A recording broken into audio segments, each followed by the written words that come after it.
Hello, manifestors. So, what is stopping your manifestation? Today, we are going to discuss a subject that is the case for so many of you manifesting a desire.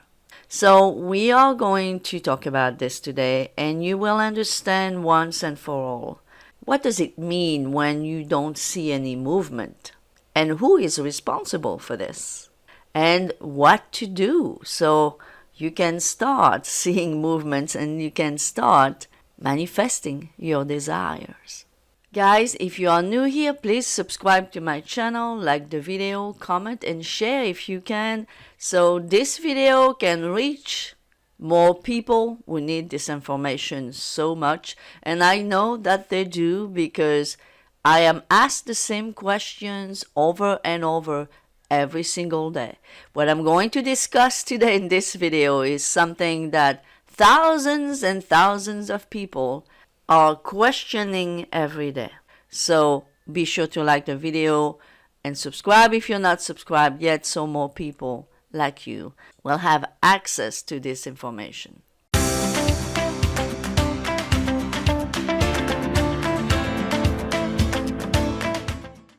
So let's say that you are excellent at doing sets. You fall asleep in your wish fulfilled. You have a scene that implies that you are the person you want to be, that you are the person who has their desire. And you do your best throughout the day to remain in the feeling. You may be reaffirming what you've done in your set last night. You may be doing your best, right? You may be doing a great job at manifesting your desire. But when you're not doing those two things, when you're not doing sets, when you're not affirming or reaffirming that you are who you want to be, where is your mind going naturally? Where is your mind going on autopilot? That's what you need to find out, guys. And that's what it means to be the observer of your thoughts. Because we can do sat only so many minutes a day. Even if you affirm, you can affirm only so many hours, even if you are affirming for hours in a day. But where is your mind going automatically as you go about your day, as you go about your job, as you go about taking care of other things in life? Where does your mind go automatically on autopilot?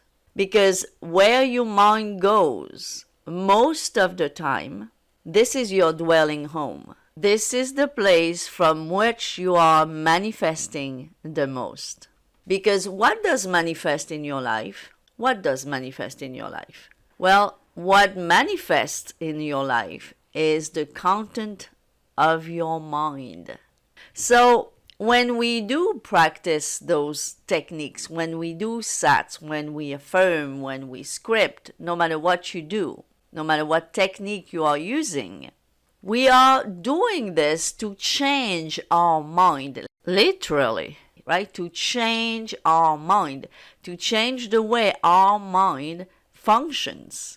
But if it doesn't change your mind, if no matter what you're doing, you still go back to an autopilot type thinking, that is contradicting, absolutely contradicting your desire, contradicting what you're doing. When you are practicing techniques, if your autopilot is contradicting your hard work, so to speak, this is what is going to show up in your 3D.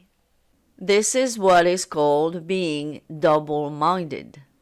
And what happens when you are double-minded? Well, when you are double-minded, it means that you still have quite a lot of your old beliefs, of your old automatic autopilot thoughts going on. And because you have had those for years and years and years, and you have a strong belief about them, they are going to win. This is what Neville says about being double-minded. I said to everyone, you can be anything you want to be, but you cannot be double-minded.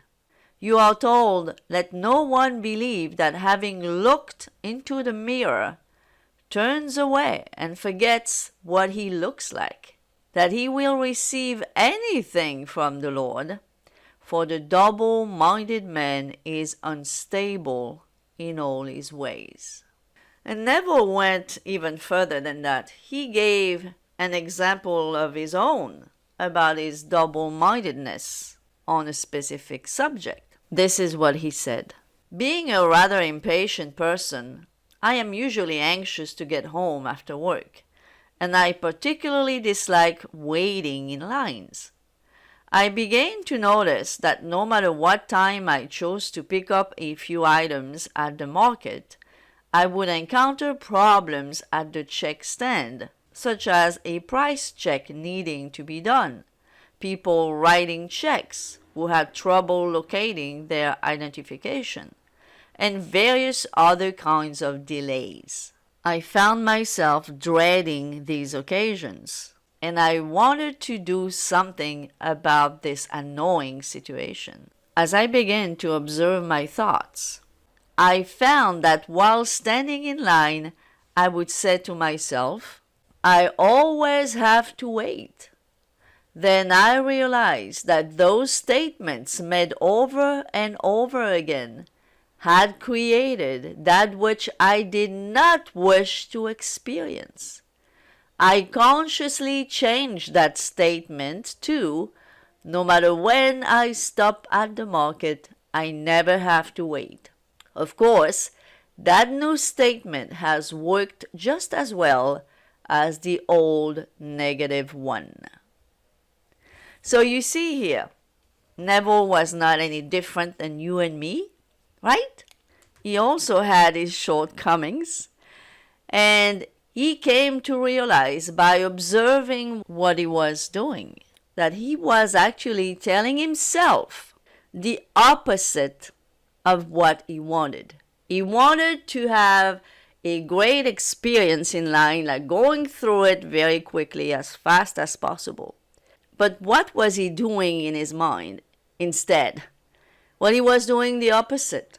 He was saying, I always have to wait in line. Therefore, your wish is my command, right? So therefore, he had to wait in line. Do you know how many of you are doing just that? So it's not that you're not good at doing SATs. It's not that you're not good at manifesting. You're manifesting very well every day. But you are most probably, if you're not seeing any movement, you are most probably running a thought, a statement, some inner conversations day in and day out that are opposite to what you want. Guys, trust me if I tell you that I catch people doing this on a daily basis. On a daily basis. When they are coaching with me one-on-one, I catch them in the act.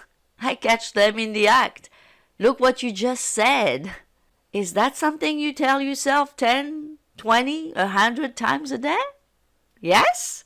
Then don't go any further. This is the reason why you don't see any movement. So guys, basically, you have a desire. So let's say your desire is to be in love with your specific person, to be in a loving, fulfilled relationship. And that's what you do in your SATs, and that's what you affirm, and that's what you are scripting. But all throughout the day, when you're not doing those things, you're thinking, I wonder what they are thinking right now. I wonder why they're not contacting me. Well, it's been 3 weeks already since they last contacted me. What's going on? Wouldn't they be contacting me if they cared about me? Isn't it true that if someone is interested in you, they are all over you? And if you are doing this type of inner conversations, guys, over and over throughout the day, guess why you don't have any movement? Guess why you have opposite movement to what you want? And it's the same with money. If it's money you want to manifest and you are embodying the feeling that you are wealthy and abundant, but all day long you keep on thinking, how am I going to pay this bill? Oh my God, I have a bunch of bills coming up. I will never be able to pay this right now. What am I going to do?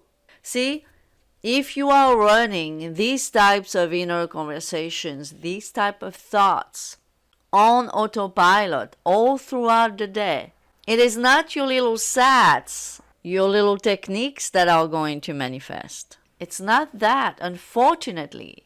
What's going to manifest at the end of the day, it's your recurrent belief, your recurrent thought, your recurrent autopilot.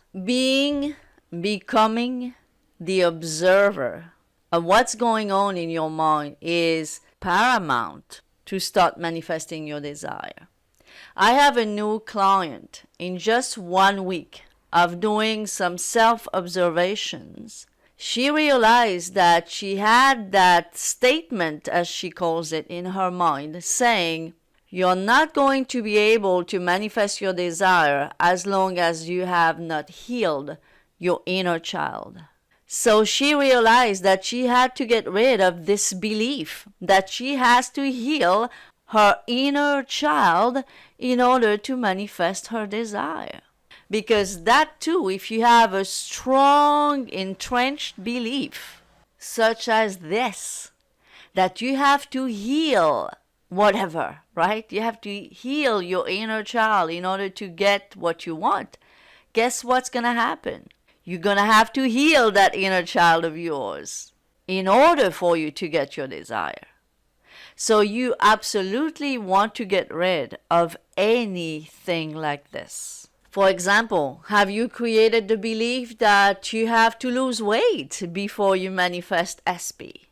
Well, guess what? If you have created this belief, you're going to have to lose weight before you can even start manifesting SP. And the list goes on and on and on.